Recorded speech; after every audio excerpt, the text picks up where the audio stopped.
Welcome to part two of our lecture on the middle class in the Gilded Age. Last time I think we left off with this very screen, and I don't like to normally do this, but I figured this would be the most efficient way to convey what I'm going to call middle class values and habits. And the idea is you must think about this historically.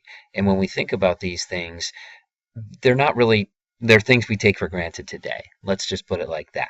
And if we think about before the middle class came into existence and the rise of the middle class in the Gilded Age, things were quite different. People lived differently. People behaved differently. People thought differently. And that's the point. The great industrial capitalist revolution transformed the United States, how people lived, where they lived, how they behaved, things that they did and didn't do. And so this is what we're really trying to focus on. And I think this list captures the middle class quite well. So let's just go back to this idea that middle class communities, again, typically in suburbs, are communities of like-minded people. Like-minded people meaning from similar ethnic backgrounds, similar races, and similar religions. So when we talk about the middle class right off the bat, we need to be aware that most often we're talking about communities predominantly of white Anglo-Saxon Christian people. That doesn't mean that there weren't African Americans there. There were, and they typically worked to serve or as servants of the middle class families. And ethnic communities began to move out from the cities, seeking job opportunities, again, working to serve the needs of the wealthier middle class inhabitants. So that's just something I think we need to look at. So middle class communities, communities of like-minded people from similar ethnic backgrounds and religions. And this is going to take us then to the development of middle class attitudes and habits. And this is this lengthy list. So one of the things I already touched upon, but again is worth repeating, is that the middle class really aimed and strove to be a class that was respectable and also reliable. So respectability and reliability. Now, what does that mean? Well, as opposed to the working class that were considered not to be respectable because of their behaviors, because of where they worked, and it was assumed that they were sort of ignorant, that they were dirty, that they drank too much, that they had different religions. And by different religions, really, we mean Catholicism at this time in America, mainstream Protestant religions, the Episcopalian, Presbyterian churches, the Lutheran churches, the Baptist church were all acceptable and respectable. Immigrants coming from Ireland or Italy or other parts of Europe brought with them Catholicism that was not as respectable then. Workers were also not seen as reliable. They might spend their earnings on drinking, drink too much, and therefore not be very reliable workers. And so this is the idea that's going to separate the middle class. They're going to be respectable and reliable. By the way, the upper classes, those that were fabulously rich, they too weren't very reliable. They would tend to spend their money on frivolous things, something we called conspicuous consumption, I believe, in the last lecture. They were arrogant. They were detached from the people. And the middle class is right there. So they're going to try to position themselves to be the respectable, reliable class of people that's going to form the backbone, really, of the United States. And again, we're going to connect that to the American dream in just a little. Manners were extremely important. For example, no elbows on table, not chewing while, not talking while you're chewing, not spitting, not all these types of things, picking your teeth, things that people did before, as I said. Washing your hands frequently was going to be extremely important. So going along with washing your hands, you can see clean clothes. The idea that a middle-class family would have multiple outfits to wear throughout the week for different occasions. So different outfits for different occasions. And again, we all take that for granted. If it's, a warm summer day, we wear shorts, short sleeves. If we go out to dinner, we go in certain clothes. If we go to a certain type of restaurant as opposed to another, if we go to weddings, we dress up. But this is really something that the middle class began to do. that had not been done before. I already mentioned washing hands. There it is again. But not only washing hands frequently, but also bathing more frequently. Prior to 1900, society smelled very different, to be blunt. And in fact, the first deodorant is developed in Philadelphia. So Philadelphia has some interesting firsts. The first union, the Knights of Labor. The first deodorants developed in Philadelphia, I believe, in 1889, and used with the idea that we had to not only have clean hands, but we also needed to smell good. And so that's going to go along with this idea of middle class values and habits using deodorant, something we all take for granted today, or at least I hope we do. The next thing on the list, using proper English.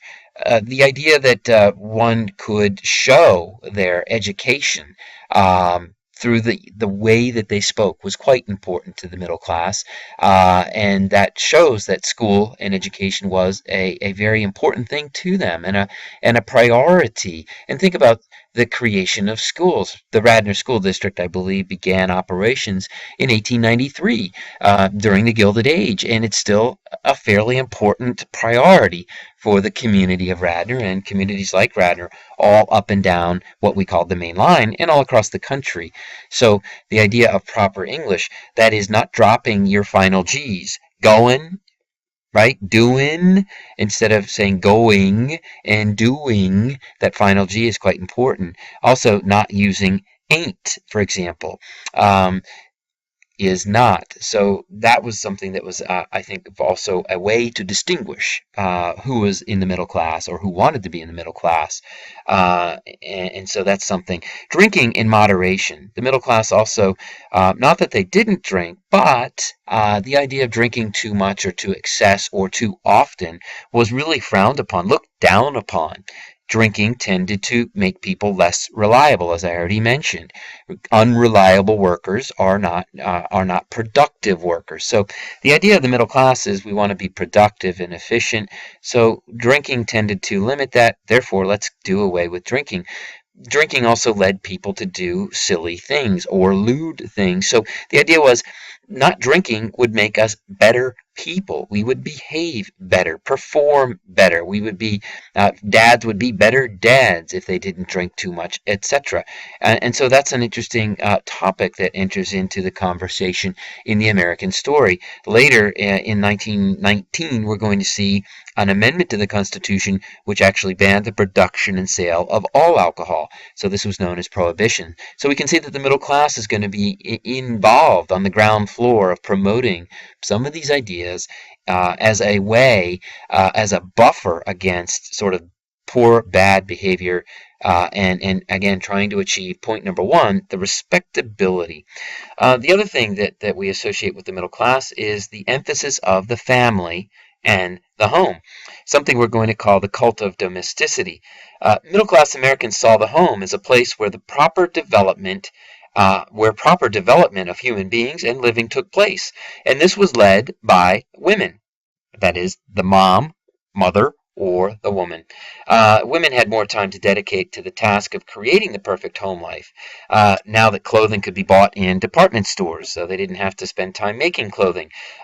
Food was also more readily available in markets and groceries. Families of the middle class could hire domestic help, that is, servants that could help with the cleaning and the cooking and raising the children and ironing the clothes, etc. So women of the middle class have a lot more time, but it was expected that they wouldn't be wasting their time just simply going out shopping or conversing with friends, though they did do those things.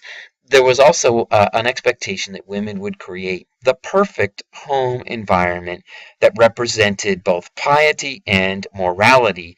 And this would sort of civilize children, and children at times can be demanding, they can be unruly, they might not listen.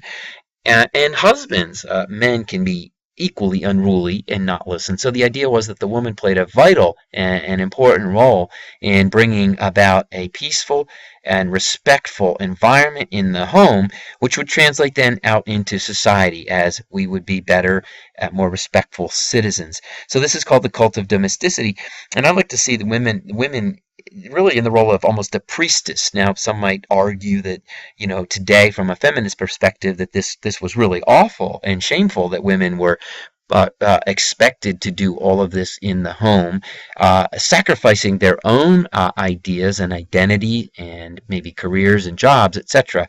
But that's the way it was, and it was widespread in the United States.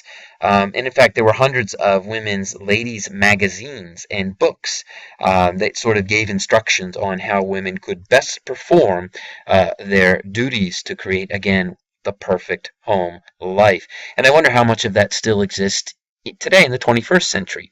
Clearly, we went through major changes as a result of World War II, and then women leaving the home, going into the workforce, going into college, becoming liberated, and seeking jobs. But we still see that women today earn less than men for similar types of work. So that's still a problem that's out there. Another thing that we could also add with middle class behavior is that they had fewer children. Less children were needed to help with work on the farm or help bring money into the household. Laboring working class families often didn't have enough money, so they had children, and children were expected to work.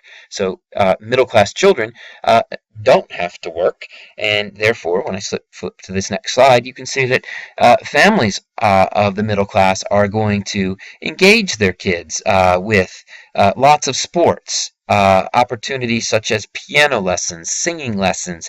Obviously, schooling is something that I already mentioned that's quite important.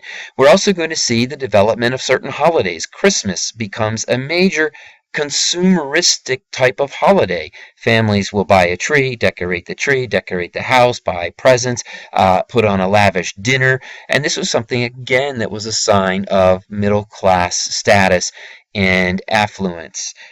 So middle class families spent much more time because with their children and on their children because they had fewer children to begin with, and this sort of sets in motion this whole thing. And I guess that may look familiar to you in Radnor. Let's see.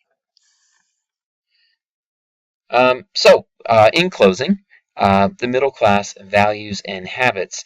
I think that one of the things I'd like to suggest is that what we see developing in the Gilded Age with regards to the middle class really kind of sets up a new iteration of the American dream.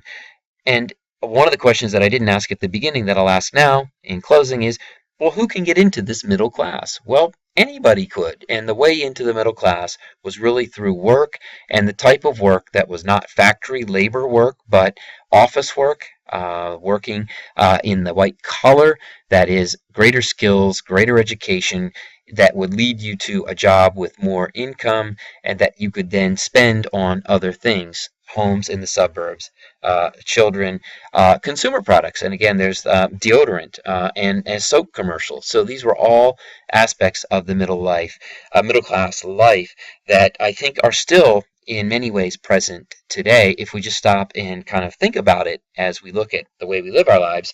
And we're going to see that wave after wave of European immigrants that came to this country, why did they come to this country? And again, this connects to the American dream. The opportunity for a better life. And I think that new waves, or wave after wave of immigrant from Europe and then later Asia, they're going to try to assimilate what values? The values of the working class, the values of the upper class, or the values of the middle class. And with that, I will end this lecture and leave you to think about that. Please bring any questions, ask any questions, and thank you very much.